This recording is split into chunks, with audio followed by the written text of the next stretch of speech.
Wolfgang estremeceu e já se afastava da horrível máquina quando viu uma confusa figura que parecia encontrar-se ao pé dos degraus que conduziam ao cadafalso. Uma sucessão de relâmpagos permitiu-lhe vê-la com maior nitidez.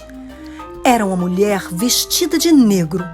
Estava sentada sobre um dos primeiros escalções da guilhotina, inclinada para a frente, com o rosto oculto no regaço e as longas tranças soltas tocando o solo empapadas pela chuva que caía em cataratas. Gottfried deteve-se. Havia algo espantoso nesse solitário momento de dor. A mulher não tinha a aparência de ser uma qualquer. Ele sabia que aquela era uma época de vicissitudes e que muitas formosas cabeças que antes haviam repousado sobre almofadas de plumas vagavam agora sem lar. Talvez fosse esta uma pobre infeliz a quem a horrível lâmina tinha trazido a desgraça e repousava ali, com o coração despedaçado, à margem da vida, da qual tudo o que amou fora lançado à eternidade. Aproximou-se dela e falou-lhe com um acento de grande simpatia. A mulher ergueu a cabeça e olhou-o fixamente. Podem imaginar o assombro de Wolfgang ao contemplar no resplendor dos relâmpagos o rosto que o perseguia em seus sonhos. Tremendo, entre violentas e opostas emoções, o jovem se aproximou mais da mulher. Falou-lhe do arriscado que era, àquela hora da noite, expor-se à fúria das tempestades e ofereceu acompanhá-la em busca de seus amigos. Ela apontou para a guilhotina com um gesto cheio de medo. Não tenho amigos na terra, disse. Porém, tereis um lar, replicou o estudante. Sim, no cemitério. Ao ouvir estas palavras, o coração do rapaz se comoveu. Se um estranho pode fazer um oferecimento sem perigo de ser mal entendido, disse, eu vos ofereço meu humilde aposento como refúgio e minha pessoa como verdadeiro amigo.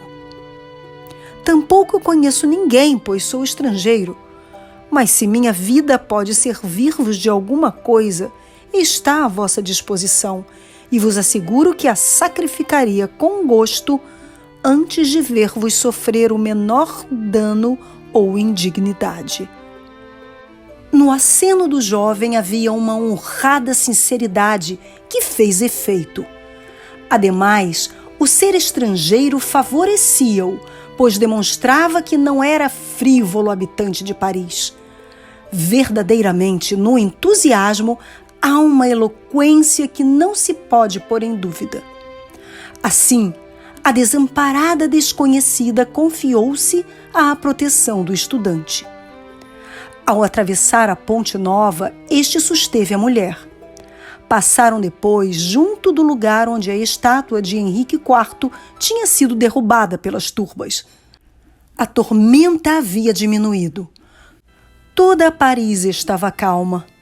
O grande vulcão das paixões humanas descansava, acumulando nova energia para a erupção do dia seguinte. O estudante conduziu sua companheira através das antigas ruas do bairro Latino, passando junto à Sorbonne. Assim chegaram aonde o jovem habitava. A velha porteira que os recebeu ficou surpreendidíssima ante o extraordinário de ver o melancólico Wolfgang em companhia de uma senhora. Ao entrar em seu aposento, o estudante pela primeira vez se envergonhou ante o descuidado que aparecia. O quarto estava cheio de molduras e estramboticamente mobiliado com restos de sua primitiva grandeza, pois pertencia a um dos palacetes do bairro de Luxemburgo, que havia pertencido antes à aristocracia. Achava-se o cômodo entulhado de livros e papéis. A cama estava acantonada numa extremidade. Quando houve luzes e o jovem pôde contemplar melhor a desconhecida, sentiu-se mais subjugado que nunca pela sua beleza. Seu rosto era pálido, mas encantador. Ainda resultava mais atraente devido à quantidade de negros cabelos que o aureolavam. Seus olhos eram grandes e brilhantes. Estava perfeitamente formada. Sua total aparência era muito agradável, embora estivesse vestida com a maior simplicidade. O único que nela podia considerar-se como adorno era uma ampla fita negra que lhe rodeava o pescoço, presa com um broche de diamantes. O estudante começou a sentir-se preocupado pelo que deveria fazer com sua protegida. Pensou deixar-lhe seu aposento e procurar outro para si em alguma parte. Porém, estava tão fascinado pela beleza da desconhecida que não podia decidir-se a deixar de admirá-la. Além disso, a conduta da mulher era inexplicável. Não tornou a falar da guilhotina. Seu pesar havia diminuído. As atenções do moço tinham ganho primeiramente sua confiança e depois, aparentemente ao menos, seu coração. Pelo visto, era de temperamento entusiasta, como o do alemão, e os temperamentos entusiastas depressa se compreendem. Wolfgang confessou-lhe sua paixão e explicou-lhe a história de seu misterioso sonho, dizendo-lhe que estivera apaixonado por ela ainda antes de ter tido a sorte de conhecê-la. A desconhecida se impressionou muito com o relato e confessou ter sentido para com o estudante um impulso também inexplicável. Então era a época das teorias atrevidas. Os velhos preconceitos e superstições haviam desaparecido. Tudo se achava sob o domínio da razão. A cerimônia do casamento começava a ser considerada como uma cadeia inútil para as inteligências honradas. Os contratos sociais estavam na moda.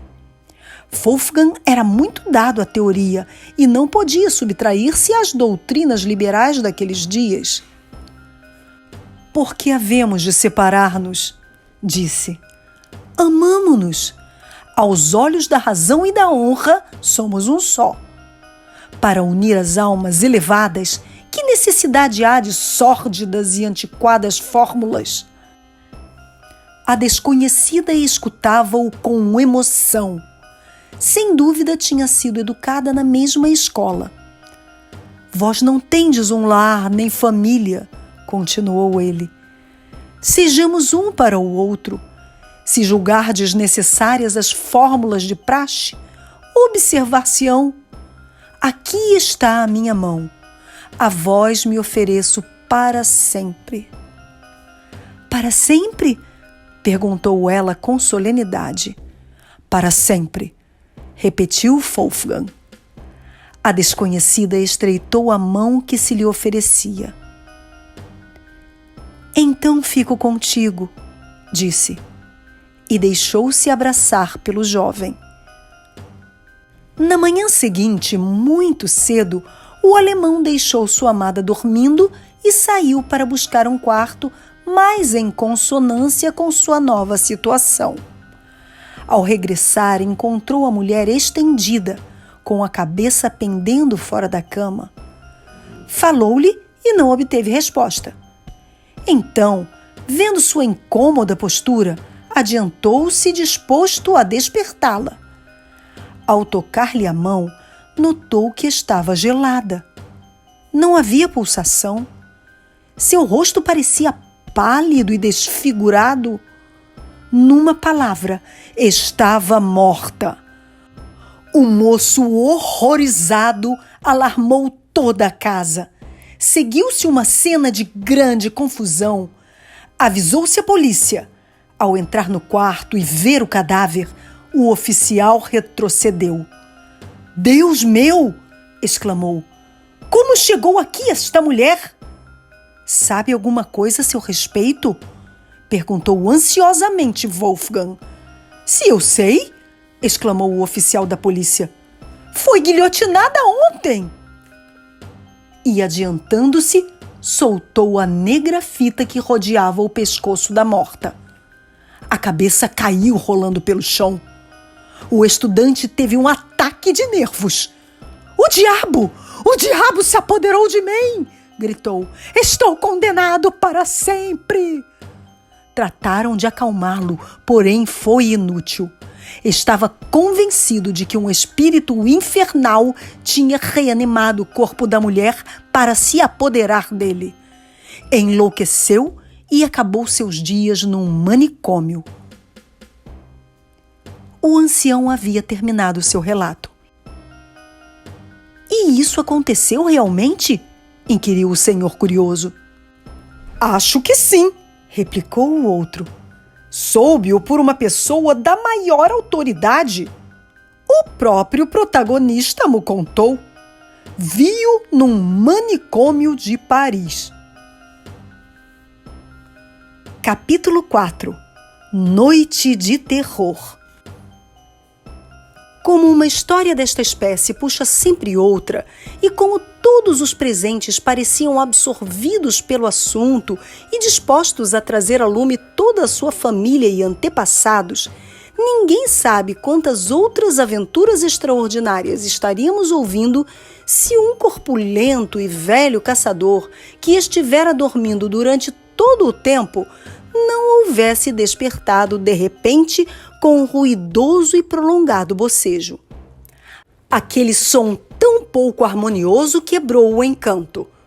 Os fantasmas fugiram como se tratasse do canto do galo, e entre os convidados houve um movimento geral de retirada.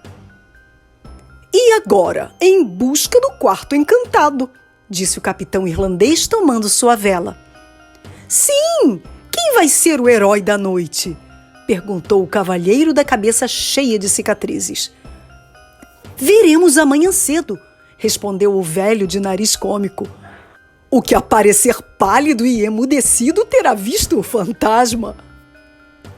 Bem, senhores, disse o barão, há muitas coisas que se dizem em brincadeira e resultam verdadeiras. Esta noite um de vocês dormirá no quarto.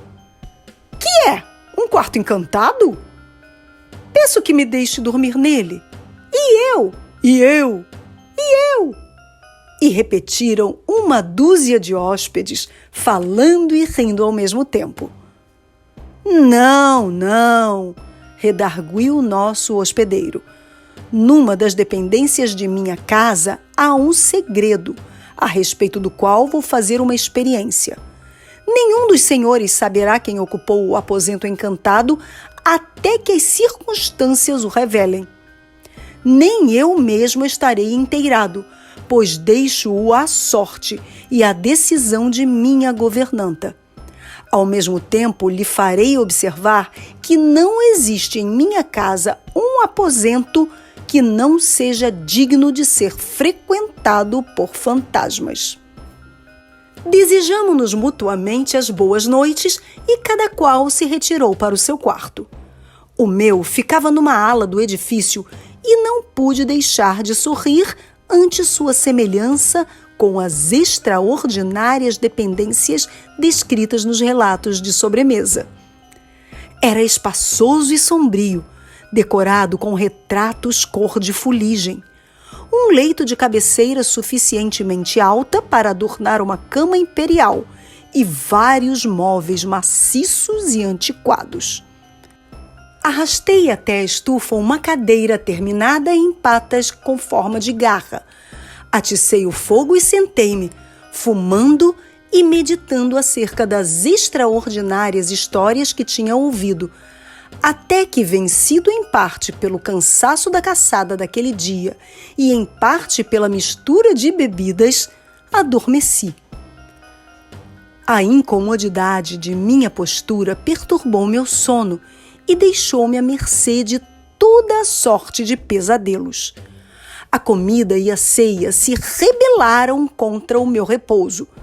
Sobre meu estômago pesavam um lombo de carneiro, um pudim de passas, um osso de capão e uma perna de peru. Algum estranho malefício parecia pender sobre mim sem que eu pudesse evitá-lo. Algo tremendo e aborrecível me oprimia. Dava-me conta de que estava dormindo e fazia esforços para despertar, até que, sem alento, forcejando, quase asfixiado, me endireitei de um salto na poltrona e despertei. A luz de cima da lareira extinguia-se. Uma grande quantidade de cera tinha gotejado no lugar mais próximo de mim. A consumida vela lançava uma vacilante chama e iluminava em cheio um quadro colocado sobre a estufa, e que eu não tinha visto até aquele momento. Não era mais que uma cabeça, ou melhor, um rosto, que parecia olhar-me fixamente e com a expressão que me fez estremecer. Não tinha moldura, e o primeiro olhar me deu a impressão de que se tratava realmente de um rosto que queria sair de entre as sombras das colunas de carvalho. Jamais uma pintura me tinha impressionado de tal forma.